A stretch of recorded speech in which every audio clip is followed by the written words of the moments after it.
오늘도 수요 예배에 이렇게 사모함으로 나온 모든 성도님들에게 하나님 마련하신 특별한 은혜가 부어지는 복된 시간 되기를 간절히 소원합니다. 우리나라 복음의 역사를 살펴보면 다른 나라 선교 역사와는 다르게 특별한 은혜가 있었던 것을 알 수 있습니다. 굳이 이 특별한 은혜가 있었던 부분을 소개한다고 하면 처음 신앙을 받은 우리 믿음의 선조들이 그분들이 가졌던 같은 신앙을 후대에 잘 물려주어서 우리가 그 복음의 혜택을 같은 신앙, 전통 신앙을 잘 물려받았다, 이렇게 성도님들에게 소개를 할 수 있겠습니다. 선교사님들이 우리나라에 본격적으로 입국하기 전에 이미 일본과 또 일본은 200년, 또 중국은 한 150여 년 이렇게 앞서서 일찍부터 복음이 들어왔는데, 만주에 많이 우리나라 사람들이 돈을 벌러 또 문물도 활발하고 했을 때 정말 전 세계가 경랑 속에 휩싸인 때이기도 했었지만, 또 사람들의 왕래가 있었을 때 그곳에서 먼저 복음을 받고, 복음을 받은 사람들이 우리 대한민국에 와서 정착하는 바람에 선교사님들이 1886년 본격적으로 우리 제몰포항으로부터 감리교 선교사인 아펜젤로 선교사님, 장로교 선교사님인 언더우드 선교사님이 입국하기 전에 이미 서성윤과 같은 교회 지도자, 그리고 20여 개의 전국 각처의 초소 교회, 어떻게 교회라 예배당이라고는 할 수 없는 초가집에 이렇게 사람들이 모여서 예배를 드리고 있는 형태의 교회의 모습을 갖추고 있었다. 그때부터 이미 이 선조들에 의해서 성경을 통해서 묵상하는 과정 중에 우리 한국 교회에 토착화된 아주 좋은 신앙이 우리에게 전수가 되었는데, 그 신앙을 5가지 신앙으로 우리가 정리를 했었습니다. 그 5가지 신앙을 제가 정리해 왔는데, 우리 화면을 한번 보실까요? 화면을 보시면 이 5가지 신앙, 제일 첫 번째 신앙이 주일 성수 신앙이었고, 지난 시간에 살펴보았던 새벽 기도 신앙, 주일 낮에도 이 부분을 좀 강조한 내용이 있었는데요. 그래서 오늘 우리가 살펴보려고 하는 세 번째 11조 헌금 신앙, 그리고 그 다음 주에 살펴볼 교회 중심의 신앙 또는 교회 사랑의 신앙, 그리고 마지막으로는 지도자 존중 신앙이 있었습니다. 그래서 선교사님들이 처음에 다 초기 교회 지도자들이었는데 존중을 받으면서, 또 그 가운데 선교사님들이 존중은 받으면서도 한국교회 성도들을 무시하는 면이 있었기 때문에 그 부분에 대한 회개가 일어나면서 원산에서부터 하디 선교사님으로부터 이 자기 고백, 나는 여러분들에게 선교를 하러 왔지만 여러분들을 깔보고 있었습니다. 이렇게 무식하고 배우지도 못하고 더럽고 위생적이지도 않고 있는 여러분들을 괜히 무시하면서 나는 애헴하고 뒷짐지고 있었던 일이 있었습니다. 이런 솔직한 고백과 함께 회개를 하는 바람에 우리 한국교회가 이 지도자 존중 신앙을 통해 그야말로 부흥의 불길이 타올랐던 그런 역사를 갖고 있습니다. 그런데 여러분, 이렇게 좋은 신앙이 우리 선조들에 의해 구성된 아주 좋은 신앙의 전통이 지금까지 오면 좋은데 어떻습니까? 지금도 우리 수요 예배가 이렇게 반증을 하고 있듯이 어른들만, 우리 자녀 세대는 없고 우리 어른들만 이렇게 앉아있는 그러면 이렇게 가다 보면 이제는 어른들이 떠나면 이제 교회는 텅 빈 곳이 되는 그런 부분이 당연하게 되는 그런 세상이 되었다는 사실입니다. 아름다운 신앙의 유산들이 흘러가지 않고 막히게 되어 있는 그런 어처구니 없는 상황 가운데 우리가 놓여 있다는 것입니다. 그래서 그런 위기감을 가지고 저와 성도님들이 그렇게 좋은 신앙을 우리 선조들이 물려받았는데 그 신앙이 전수되지 않고 있구나, 같은 신앙이 전수되지 않고 있구나, 이런 위기감을 가지고 우리가 기도하고 또 예배하는 가운데 가르침을 받는다면 우리 개성교회에 또 다른 은혜를 부어주시는 하나님의 특별한 은혜 공급이 따로 마련되어 있을 줄로 믿습니다. 자, 이렇게 우리가 신앙의 뿌리들을 가치를 바로 이해할 때 우리에게 부어주신 하나님의 특별한 역사와 섭리를 깨달을 수 있고, 우리 교회를 건강하게 하시고 나 한 사람에게 부어주신 사명의 정확한 현장이 무엇인가를 매일 날마다 매분 1초마다 느끼며 하나님과 함께 하나님의 나라를 살찌워가는 선봉에 설 수 있을 것입니다. 그래서 오늘 같은 신앙 전수 세 번째 11조 헌금신앙이란 제목으로 우리 성도님들과 말씀을 나누고자 합니다.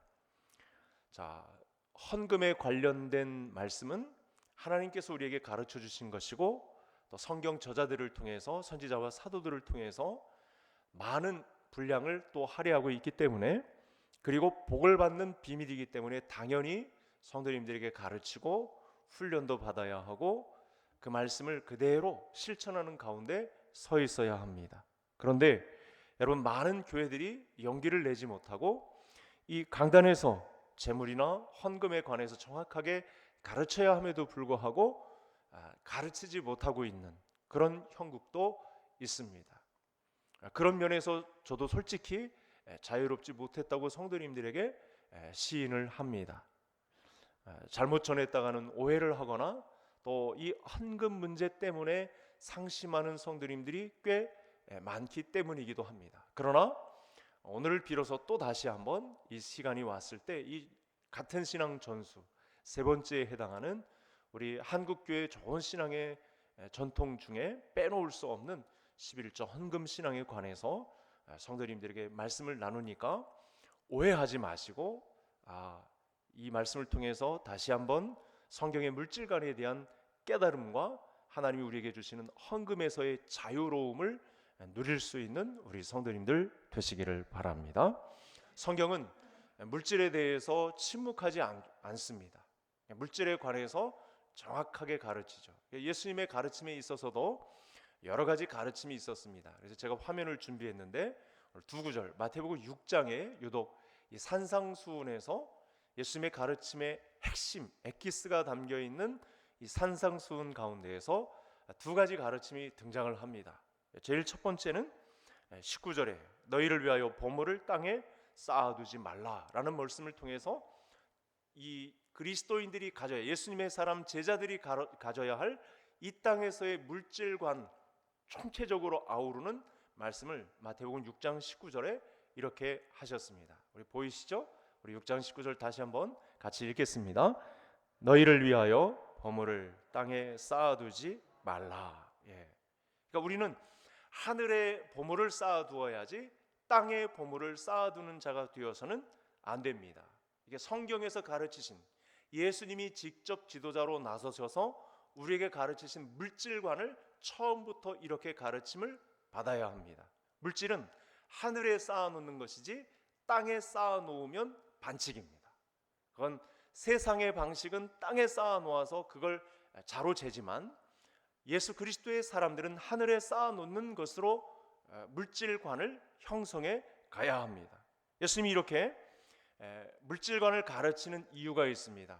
이 말씀을 재해석하면 우리 그리스도인들의 삶의 목적이, 제자들의 삶의 이 비전이 하늘에 있어야지 땅에 있어서는 안 된다는 말씀을 하고 있는 것이죠. 그러면 그 다음에 책임져 주는 것이 있는데 그건 보지 못한 채 그냥 무턱대고 보물을 하늘에 쌓아두라 하냐, 이런 식으로 접근을 하면 문제가 있다는 것입니다. 그렇게 말씀하신 이상 하나님께서도 우리에게 책임을 지겠다라고 하신 말씀이고, 오늘 예수님의 이 말씀과 함께 말라기서의 만군의 여호와도 나를 시험해 보라, 그러면 내가 붙지 아니하나 보라, 이렇게 성경의 물질관을 우리에게 일러주고 있다는 사실입니다. 그런데도 많은 사람들이 이 세상을 살면서 최선을 다해서 섬기는 일이 있다면 돈의 가치, 물질의 가치에 땅에 물질을 쌓아두는 것에 진력을 다하는 그런 모습을 갖추고 있다는 것이죠. 누가 더 잘하나, 여기 땅 하고 땅에 물질을 쌓아두는 것에 가치를 두는 사람들의 각축전이 벌어지는 것이 많은 세상 사람들의 인생이다, 이렇게 말하지 않을 수가 없습니다. 그러니까 물질의 유무에 따라서 성공 또는 실패, 행복이냐 불행이냐를 가늠하는 이런 문제들이, 이 물질을 땅에 쌓아두느냐 하늘에 쌓아두느냐에 따라 행복과 불행, 성공과 실패를 이렇게 결정짓는 그런 문제들이 벌어지고 있다는 사실입니다. 그러나 성경은 그렇게 가르치지 않습니다. 요한계시록에도 성경을 맺고 있는 과정 중에 7교회 중에 2교회 예를 드셨습니다. 어떤 예를 들었냐면 서머나 교회 예인데, 이 땅에서 환난과 궁핍 가운데 있는 교회이지만 서머나 교회는 가장 부요한 자들의 모임이다, 이렇게 평가를 내립니다. 그러니까 라오디게아 교회는 안약을 막 생산하는, 그리고 그 고가의 광물을 생산하는 지역이었고 부유한 동네이지만 가장 빈핍한 가난한 자들이다라고 이렇게 평가를 하는, 예수님께서 직접 교회들 모임을 환난과 궁핍 가운데 있지만 부유한 교회가 서머나 교회요, 주님의 편에 서 있는 교회 중에 서머나 교회가 이렇게 건강한 모습을 비춘 반면 라오디게아 교회는 상업 활동도 많고 경제적으로 풍부한 도시에 세워진 교회였지만 가장 곤고하고 실상은 가난한 동네였다고, 가난한 교회였다고 이렇게 평가를 하시는 모습이 나타났습니다. 그래서 우리는 성경의 물질관, 성경의 경제학을 이렇게 예수님의 가르침으로부터 배워야 합니다. 우리의 보물은 하늘에 쌓아놓는 것에 있어야지 땅에 쌓아놓는 것으로 만족을 얻는 것에 세상 사람들과 같이 채널을 맞추면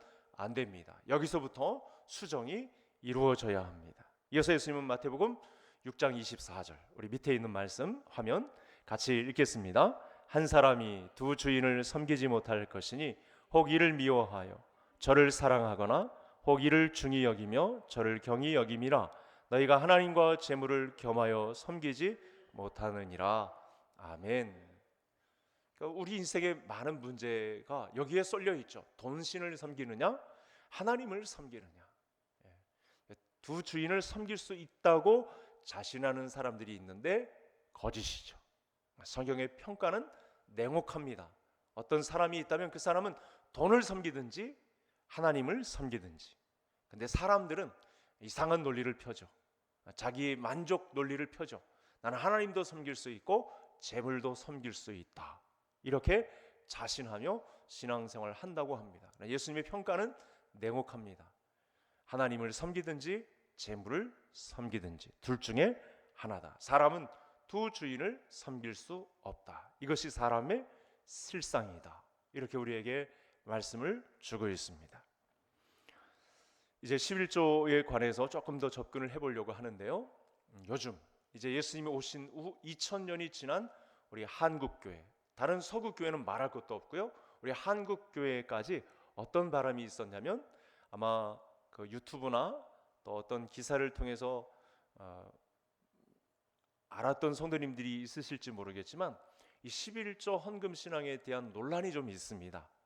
어떤 논란이냐면, 구약 시대에 드렸던 이 11조 헌금이 신약 시대에 가당하냐, 요즘이 어떤 시대인데 뭐 11조를 드리냐, 뭐 이런 이상한 논리로부터 접근을 해서 11조를 하지 않아도 된다. 성경의 11조는 율법과 관련된 것이다. 이거 율법이 폐지되지 않았느냐, 11조를 그래서 하지 않아도 되는 시대다, 뭐 이렇게 논리를 펴는 사람들이 나타났습니다. 그런데 여러분, 우리 11조를 지금 해보신 분들이 있으면 아시겠습니다만 11조 헌금은 해보지 못한 분은 잘 모르죠. 어떤 뜻이 담겨 있어서 그럴까요? 제일 먼저는 여러분 11조 헌금을 드릴 때마다 느끼는 아마 감정일 것입니다.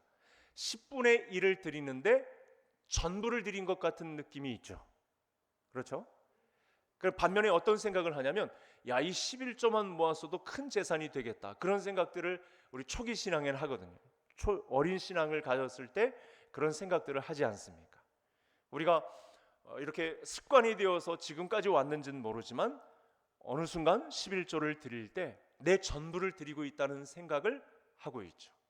이것이 초기 말씀의 가르침을 받았을 때 우리 선조들은 뭐 돈이 없던 시대였으니까 아무리 길을 쓰고 노동의 현장을 가져도 세경을 받을 수 없었던 때도 있었으니까 몸밖에 드릴 것 없어 이 몸 바칩니다 라고 한 분들이 있었거든요. 또 돈이 없으니까 가축도 드리고 곡식도 드리고 채소도 드리고 이런 물질로 그야말로 이런 내용을 드릴 그런 때가 있었습니다. 그것도 10분의 1을 바치는데 내 전부를 드리는 것 같은 그러면서 어떤 감정이 들죠?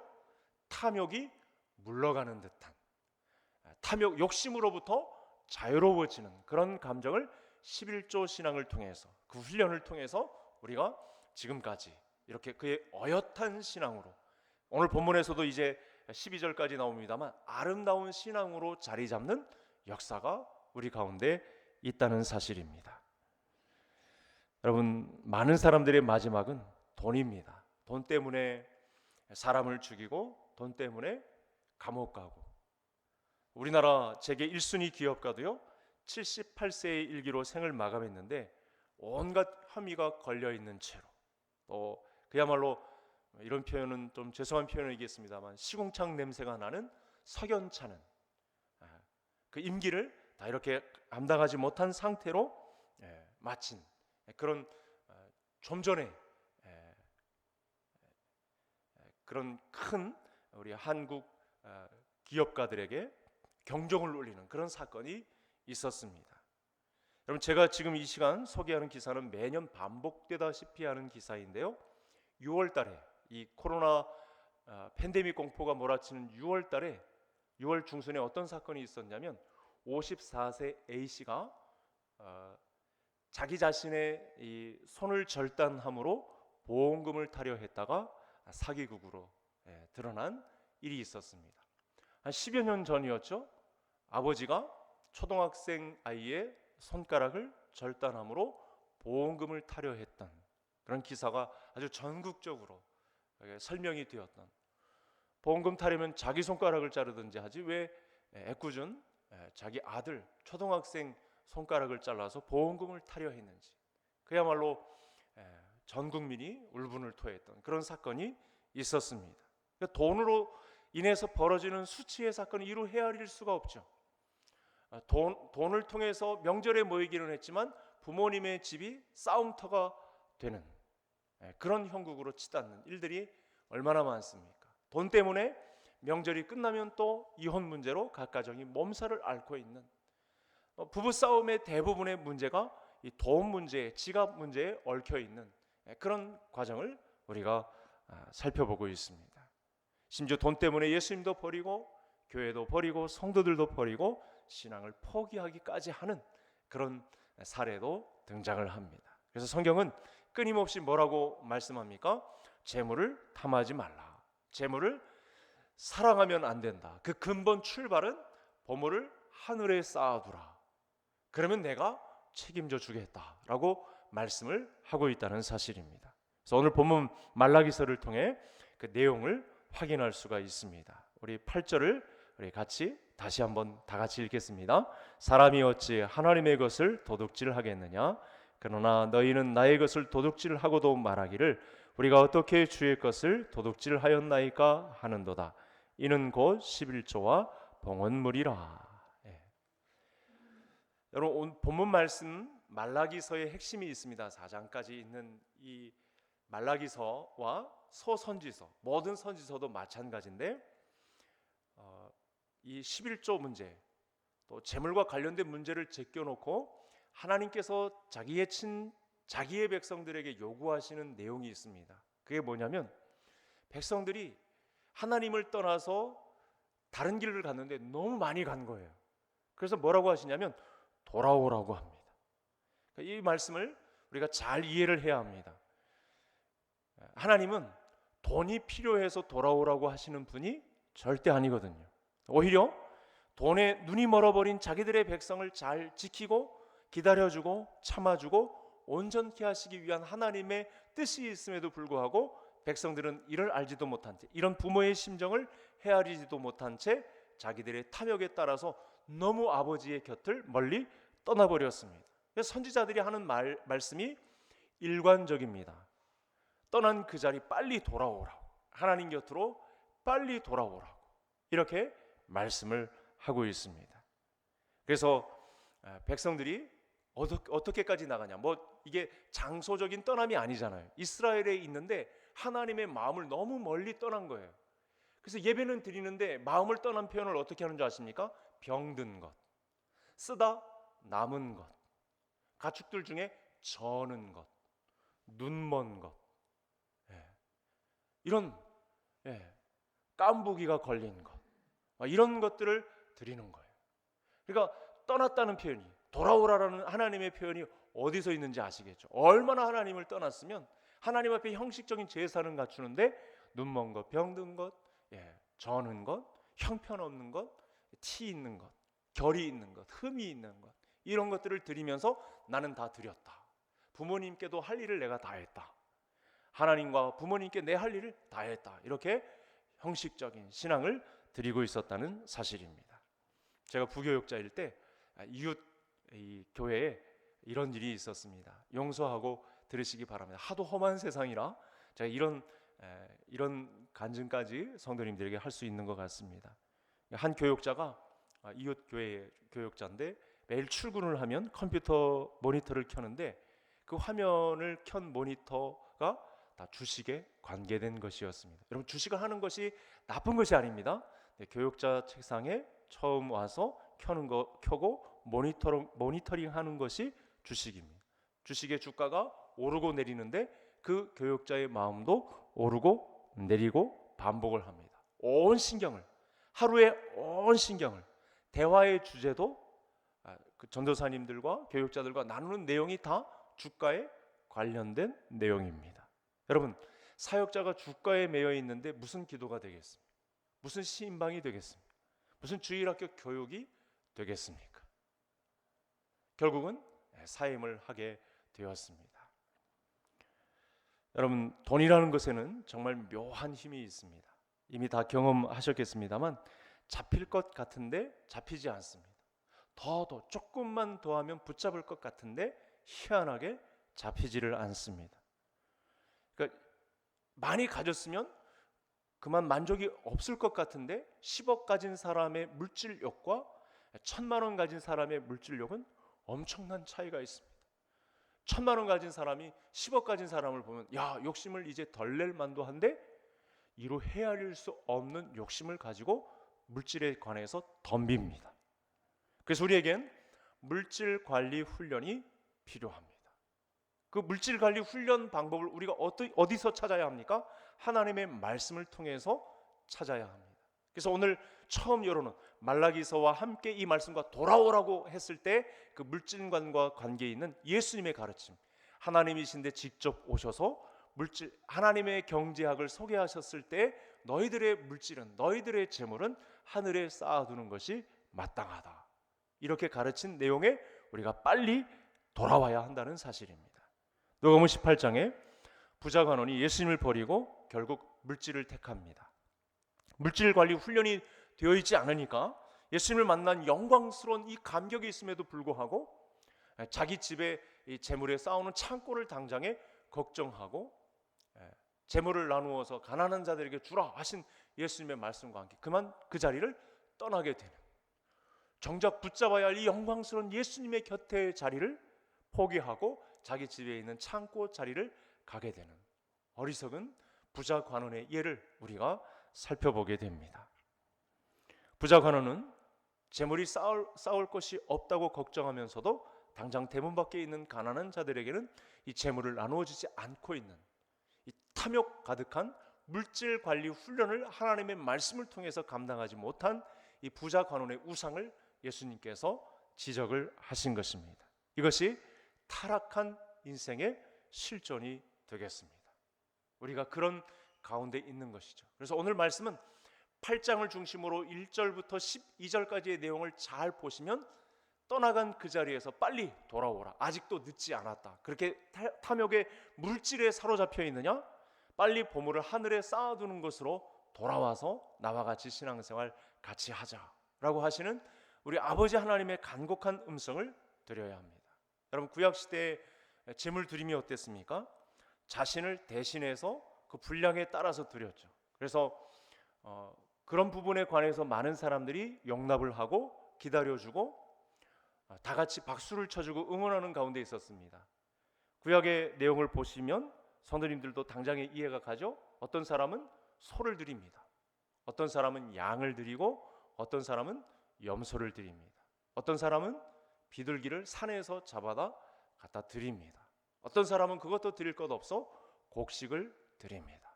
어떤 사람, 이 정신 가운데는 몸 밖에 드릴 것 없어 이 몸 드립니다. 그러면서 우리 한국교회 초기에 몸 밖에 드릴 것 없는 성도들이 많아서 성도들의 눈을 피해서 밤에 화장실 변소 청소하고 교회 집기 다 청소하고 몸 밖에 드릴 것 없어 이 몸 바칩니다 하면서 물질 훈련을 이렇게 잘 받았던 전통이 있었던 것입니다.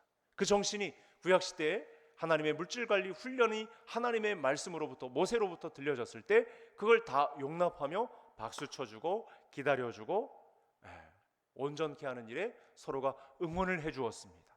그런데 어느 순간 이 보물을 땅에 쌓아두는 일이 있다 보니까 하나님의 물질관리 훈련을, 좋은 신앙 전통을 훈련받지 않으니까, 이 전통이 있었다는 사실을 모르니까 자기 식대로 물질 관리를 하다 보니 땅에 물질을 그만 쌓아두는 일로 인해 결국에는 예수님도 버리고 신앙도 버리고 교회도 떠나는 그런 일들까지 벌어졌다는 사실입니다.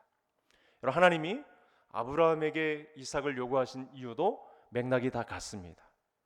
여러분, 어떤 사람들은요, 비꼬기 좋아하는 사람들이 있죠. 인신제사를 하나님이 요구하는 것이다, 그렇게 하나님이 욕심이 많은 신이다, 이렇게까지 평가를 하죠. 그러나 아브라함의 믿음의 분량에 걸맞는 물질 훈련을, 그야말로 최고의 것인 자기 아들을 드리는 그 믿음의 분량의 훈련을 기다려주고 온전케 하는 일에 하나님이 아브라함을 훈련하신 것입니다. 따라서 말라기서의 이 11조 헌금 명령은 돈 이야기라고 그냥 말씀하시면 절대 안 됩니다. 교회가 재정이 부족한가 보다, 또 돈 강조, 헌금 강조하나 보다, 이런 식으로 보아서는 절대 안 됩니다. 비정상적으로 돌아간 눈을 바로 돌아오라고 하는, 나를 섬기는 일에 너무 어긋났으니까 더 이상 병든 것, 눈먼 것, 큰 결이 있는 것 드리지 말고 정상적으로 물질 훈련을 감당하면 내가 너의 삶을 책임지겠다라고 하신 하나님의 물질 경제학으로 우리가 돌아와야 한다는 사실입니다. 그래서 우리 선조들은요, 이 11조 헌금 신앙을 믿음의 종자 신앙으로 여겼습니다. 아무리 배가 고파도요, 종자는 먹지 않습니다. 아무리 이 춘궁기를 지나도 절대로 이 창고의 한켠에 쌓아놓은 봄에 벽실을 뿌릴 이 종자는 절대로 먹지를 않았습니다.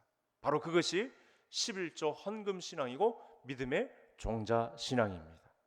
그래서 한국 교회는 꼭 돈으로 11조를 드리는 것이 아니었습니다. 그 여파가요, 제가 시골에서 신앙생활을 할 때도 가을에는 심 집사님네 가만히 셋, 어느 집사님네 가만히 열, 이렇게 그렇게 적어서 하나님께 바치는 그런 일들도 광고를 통해서 제가 들었던 기억이 있습니다. 곡식으로 드렸고 가축도 드리고 귀중품으로도 드리고, 몸 밖에 드릴 것 없어 이 몸 바칩니다. 밤 꺼진 시간에, 불 꺼진 시간에 교회에 와서 심지어 눈물을 흘리며 기도하는 우리 11조 헌금 신앙의 기초가 되는, 하나님께 물질 훈련을 받은 성도들의 그런 울림이 있었다는 사실입니다. 이 신앙이 오늘날의 한국 교회를 이룬 것이죠. 문제는 이 시대의 이 11조 신앙이 약해지고 있다는 사실입니다. 이 시대 수많은 그리스도인들이 돈 때문에 무너지고, 교회 목회자가 돈 때문에 시험 들고, 또 크리스천 대통령도 감옥에 가고, 이렇게 어처구니 없는 일들이 그리스도인들에게서 벌어지는 것은 11조 헌금 약화 신앙과 무관하지 않다, 이렇게 말씀을 드릴 수 있다는 사실입니다. 여기서 다시 한번 성도님들에게 강조하고 싶은 것은, 여러분, 이 11조 신앙에 대해서 너무 어긋난 것에서 돌아오라고 호소하시는 우리 하나님의 경제학을 우리가 다시 한번 잘 살펴보아야 하겠습니다. 우리는 이제 마지막 말씀을 마치러 가는 시간 가운데 록펠러의 간증을 주목해야 됩니다. 제가 만난 성도님 중에는 어떤 교회에서 록펠러 간증을 또 이야기하면 나는 그 교회에 가지 않겠다, 이렇게 엄포를 놓은 성도님도 있었다고 합니다. 네, 화면을 한번 보시겠습니다. 여러분, 록펠러 가문을 잘 아시죠? 여러분, 록펠러 가문이요, 전국에 미국의 4,928개 교회를 세웠습니다. 마스크를 쓰고 있어서 별로 놀라지도 않는데, 여러분, 한 사람이 4,928개 교회를 세웠다. 또 시카고 명문 대학을 비롯한 24개 대학을 전국에 세웠다. 라고 하는 것은 엄청난 신앙입니다. 그래서 기자가 공식 석상에 설 때마다 이 록펠러에게 계속 질문을 해댑니다. 다른 사람들은 그야말로 자기 것 챙기기도 바쁘고 그야말로 이 현상 유지하는 것만으로도 경제 활동을 잘하는 것이라고 하는데 당신은 이렇게 이 교회를 세우는 것에 또 학교를 세우는 것에 병원을 세우는 것에 이렇게 열심인데도 이렇게 사업이 잘 되는 이유가 무엇입니까? 이렇게 물었습니다. 그렇게 그야말로 수천억의 11조를 내고 학교를 세우고 병원을 세우고 교회를 세우는 일에 열심인데 어떻게 이렇게 당신의 이 사업은 탄탄하십니까? 이런 질문을 한 것이죠. 그때 이 록펠러가 이렇게 대답을 했습니다. 그것은 많은 사람들이 하나님의 경제학을 잘 몰라서 그렇습니다. 저는 하나님의 경제학을 저희 어머니로부터 배웠습니다. 적어도 저는 하나님께 헌신의 씨앗을 심으면 반드시 열매가 맺힌다는 것을 어머니로부터, 하나님께 교훈을 받은 어머니로부터 이 내용을 물려받았습니다. 저는 하나님의 경제학을 어머니로부터 배웠습니다. 여러분, 이 말을 듣고 저도 우리 후손이 돈 때문에 예수님을 배반하고 교회를 등지는 일을 막는 유일한 지름길은 지금도 11조 헌금 신앙을 유지하는 것이다. 우리 성도님들에게 도전하고 싶습니다. 우리 후손들이 믿음을 살리고 승리하는 비결은 11조 헌금 신앙의 통제를 받는 것이죠. 여러분 잘 생각을 해보시면요, 11조 헌금 신앙의 통제를 받는 것에서 탐욕으로부터 자유가 주어집니다. 제가 처음에 말씀드렸던 대로 전부를 드리는 것 같은 감정이 있기 때문에 그렇습니다. 10분의 1을 드리는데 내 모든 것을 다 드리는 듯한 연습을 하나님이 말씀하신 내용 중에서 하나님의 경제학 속에서 우리가 발견할 수 있다는 사실입니다. 자, 마지막 화면을 한번 보시죠.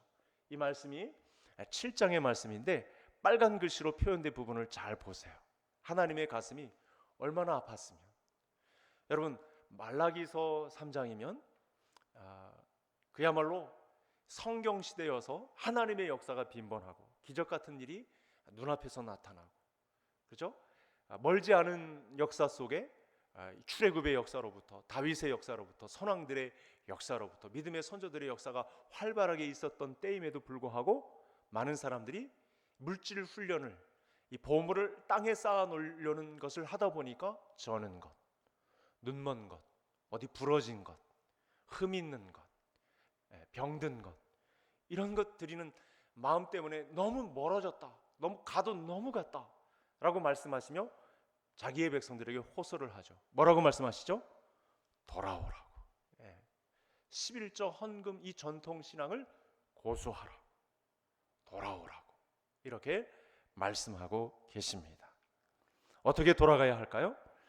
여러분 8절부터 12절까지 보니까요, 잘 보시면 이 온전하지 않은 제물로 하나님께 제사를 드리니까 하나님이 저주를 내리십니다. 온전한 11조와 헌물을 드리면 복을 넘치도록 주겠다, 나를 시험하여 보라 라고 했음에도 불구하고 많은 백성들이 흠, 결, 병든 것, 눈먼 것 이런 것에 초점을 맞추었습니다. 보물을 땅에 쌓아두는 일이 벌어졌기 때문에 그렇습니다. 그래서 마지막에도 기회를 주시면서 12절에 이렇게 말씀을 합니다. 우리 12절 다 같이 함께 읽겠습니다. 만군의 여호와가 이르노라, 너희의 온전한 11조를 창고에 들여 나의 집에 양식이 있게 하고 그것으로 나를 시험하여 내가 하늘문을 열고 너에게 복을 쌓을 것이 없도록 붙지 아니하나 보라. 12절 말씀이죠. 다 같이 읽겠습니다. 너희 땅이 아름다워짐으로 모든 이방인들이 너희를 복되다 하리라. 만군의 여호와의 말이니라. 여러분, 모든 이방인들이 너희를 복되다 하리라. 대단하지 않습니까? 온전한 11조를 드리는데 이방인들이 너희를 복되다 하리라. 아까 록펠러의 간증에서 기자가 질문했던 내용과 똑같죠. 우리는 믿음으로 사는데 희한하게 이방인들이 박수를 쳐줍니다. 비결이 뭐냐고. 그렇게 아름다운 삶을 살 수 있었던, 열방에 소문이 나게 되는 이와 같은 일들은 도대체 어떻게 일어난 일이냐고. 왜 그렇죠? 우리는 비밀을 알고 있죠. 이방인들은 엄두도 못 낼 11조 헌금 신앙을 고수하니까 하나님께서 복을 주신 결과 열방이 주께로 돌아오고 또 이방인들이 하나님의 백성들을 칭찬하게 되는, 복되도다, 이렇게 아름다운 말을 수놓게 되는 그런 결과가 있었다는 사실입니다. 우리는 노동의 현장에서 열심히 일을 해야 합니다. 성도가 일을 해야 되는 이유는 땀 흘리는 손의 수고를 하나님이 기뻐하시기 때문에 그렇습니다. 더불어 일할 수 있는 환경에 놓여 있음에 우리는 감사를 해야 합니다. 하나님의 것은 하나님의 것이기에 우리가 10분의 1을 구별하여 하나님께 바치는 11조 헌금 신앙이 빛나게 되는 것은 바로 이 노동의 현장에서 감당한 하나님과 그 마음이 하나로 연합되는 그런 과정을 바로 이 11조 헌금 신앙에서 누릴 수 있기 때문에 그렇습니다. 그러면 하나님은 우리를 이방의 자랑거리로 세워서 복되다 하시는 그날, 오늘 3장 12절의 말씀을 통해 우리에게 결과를 입증해 주겠다, 이렇게 말씀을 주시기까지 합니다. 그래서 우리가 11조 헌금 신앙은 재물을 버는 것이 목적이 아니라 믿음으로 사는 것이 우리의 자산이고 우리 삶의 목적이 되어야 한다. 우리가 하늘을 바라보고 사는 하나님의 친백성의 연습을 11조 헌금 신앙을 통해서 나타내는 것이다, 이렇게 정리를 할 수 있겠습니다. 우리가 이 가르침을 통해서 물질이 믿음으로 사는 데 사용되는 것이지 단지 재물을 위해 내가 소용되거나 허비되는 것으로 그 목적에 이 땅에 사는 목적을 두어서는 절대 안 된다는 말씀이 되겠습니다. 감리교 창시자인 요한 웨슬레가 이런 말씀을 했습니다.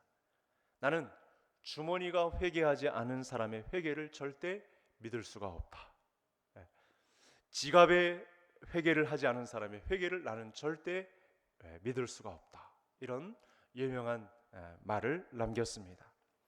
하나님의 본향을 바라고 살아가는 우리 나그네들에게 하나님의 경제학을 소개받는 것은 굉장히 중요합니다. 왜냐하면 이 땅을 사는 나그네들에게, 본향을 향하고 있는 나그네들에게 제동을 걸고 있는 것은 바로 이 땅의 물질이기 때문에 그렇습니다. 보물을 하늘에 쌓을 거냐 땅에 쌓을 거냐, 이 갈림길에 발목 잡힌 나그네들이 너무나 많이 있는데 오늘 말라기서의 핵심이 있습니다.